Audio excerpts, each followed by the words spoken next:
Hey friends, Shane from HowToWrench.com, and we got a couple of new exciting tools to set up here in the shop. We're going to build more of a professional soldering station with the help of these cool tools. So we've got here this helping hand set, and what this is quite the cool setup to have a magnifying glass, a whole, multiple different holders and vices and pinpoints to support the soldering processes itself. We've got a bunch of things that we need to fix around the shop. Here's a little coil that we need to replace the diode. We want to be able to solder new ones of those on, save the part. We got some switches that we're going to put together to build our new storage cabinet. So lots of stuff coming up, and we thought this was perfect time to go ahead and start to put to use. So let's get to it.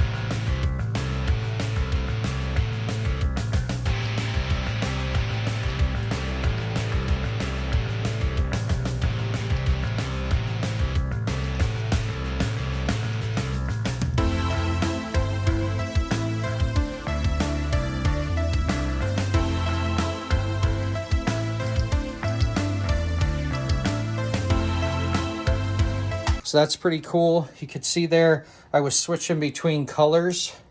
Go ahead and turn that back on, just simple on off. Then this button here is switching colors. And then simply brighter or dimmer. Pretty cool. I'll go dimmer. Still pretty dang bright. And brighter. And that's going to be nice. This is super adjustable, just like a dial indicator mount that I'm familiar with on the machining side. That's pretty cool. I'm going to go ahead and turn this light off. It is bright. Cool. And what's neat about my new workbench, man, really, doing that one-handed, this thing's really got some girth to it. But all right, that is pretty stinking cool. These are some strong magnets, let me tell you. Seems to have a right amount of grip on the alligator clips. They're all heat shrunk already. Nice little thumb screws. They gave you a bunch extra. I'm not sure why they gave you so many extra, but even an extra thumb screw for that one. So 1, 2, 3, 4, 5. You got 6 extra with thumb screws. But they even gave you extra pads for the jaws on the vise. I'm impressed by that. That is really super cool. But you can see here all the different ways you can hold something. If I wanted to go ahead, like this is the board on this drone. If I felt it was best to go ahead and clamp it like that or clamp it like this, I go ahead and do so, or I can go ahead and use my pinpoints here. Set this up.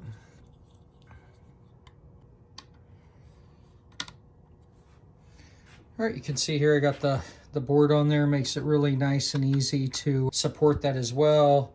Get my magnifying glass down there. Let's go ahead and turn that light back on. You can see I can get in there and do the work I need to do. Man, that thing's going to be super stinking cool.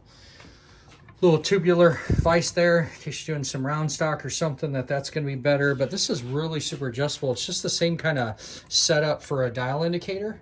So this is pretty cool. All right, my friends, I will put links below before I forget, but here is the product name.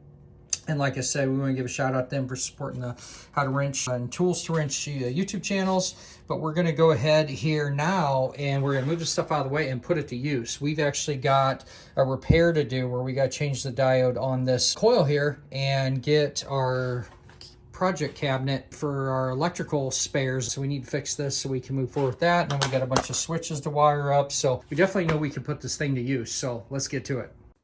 I decided to try out the little vise here, and it had just a nice little bit of soft clamping pressure on there, and I noticed as I was soldering on there, it didn't move around. It stayed on that base just great. This thing was fantastic. I'm just going to fast forward this, but you can see here that it worked well. The magnifying glass was perfect. Everything about this just worked great. In a couple minutes here, I'm going to go ahead and test this coil and prove that it actually worked. If you don't know how to test these coils, let me show you. We have a 12-volt coil and at 55 watts. Use good old Chat GPT to find out that that's 5 amps.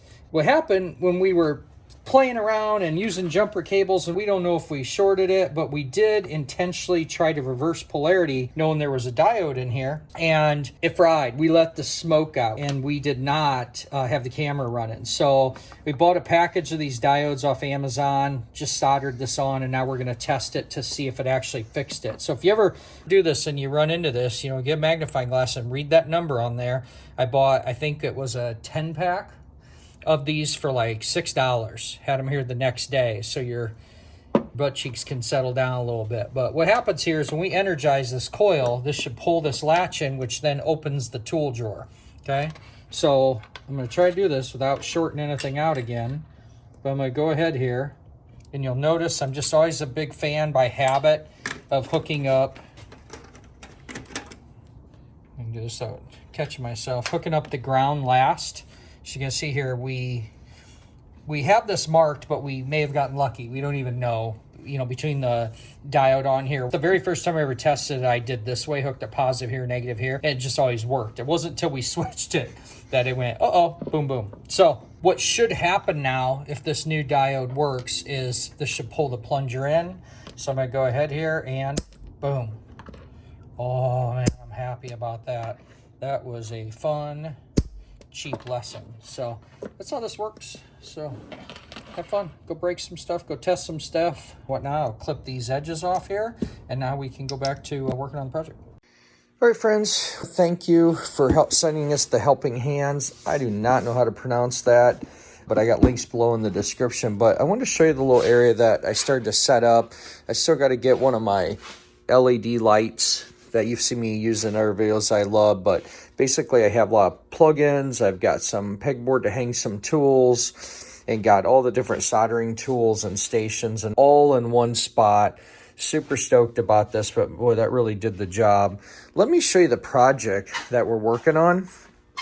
Man, I cannot wait to just keep getting this done. I'm really learning a lot because I got into 3D printing. My buddy Kenny and I started working on some stuff. He invented this little tool, the meter buddy. You hang it on whatever you need to do, and then you can clamp your amp meter around there. He uses a lot in the irrigation space. So his first invention, pretty proud of him, and he got me inspired to get my butt going. So I'm gonna make my own electrical box. I've already started making some testing parts. What I have here that's so rad is, take a look and see if this looks familiar. If it looks familiar, it's probably not the best thing, but this is one of those medical storage cabinets that you would see in a hospital where the staff have to go punch in their password, and then when they do, boop, a drawer pops open and they get the medication or supply or surgical need or whatever that's tracked. Another space you may see these in is aviation, where they're incredibly particular about the inventory and need to know who took what bolt and what tool. What I'm excited about this cabinet is all these pull-out drawers and storage capability. This is all adjustable. This is a track system, so I could set it all up, but I am going to be able to take everything you can imagine electrical. Here's my box of jumpers. Everything's going to be in this one cabinet, so I think that's going to be pretty rad. But here's where the challenge was. Check this out. All those drawers are wired up, and at first I was like, okay, I'm going to build a box with 45 switches, right? I thought, dang, that just gets super expensive. That's no lie about it. And then I thought, well, just going to get rid of the switches and, you know, put a pull string or something on it to release the solenoid. They're just on a spring latch.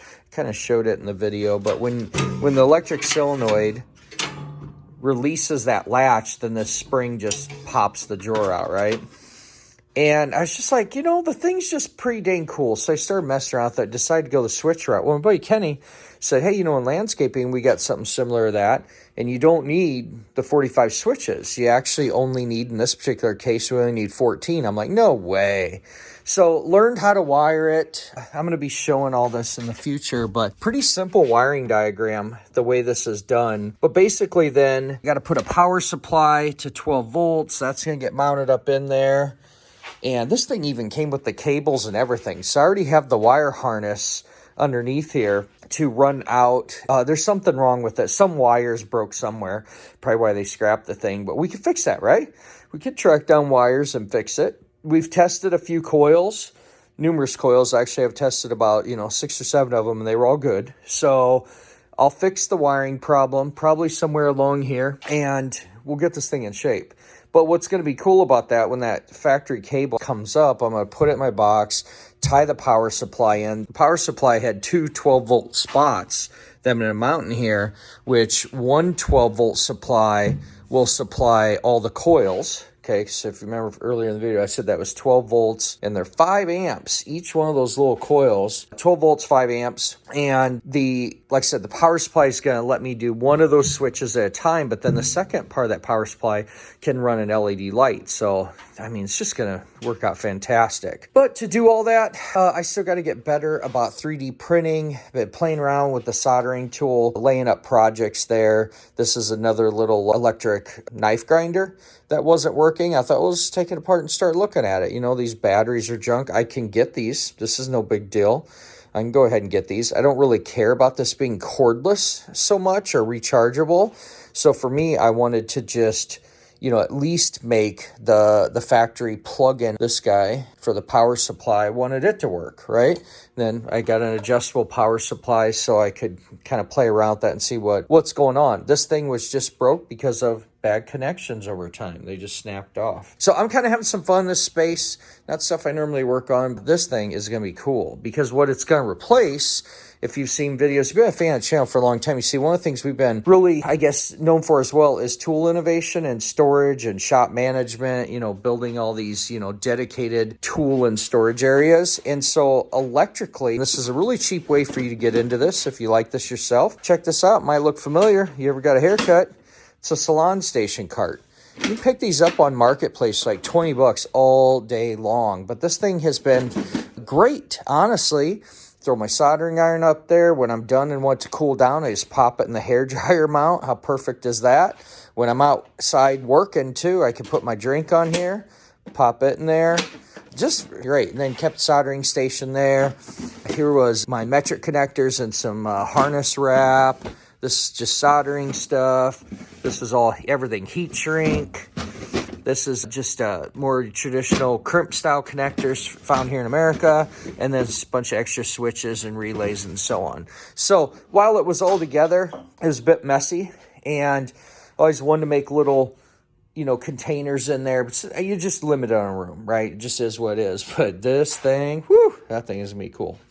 All right, my friends, I'm going to get back at it. Thought maybe you just enjoy seeing the projects we're working on and having some fun here in the How to Wrench shop. But if you haven't done so, make sure and like, share, and subscribe. And as always, keep wrenching.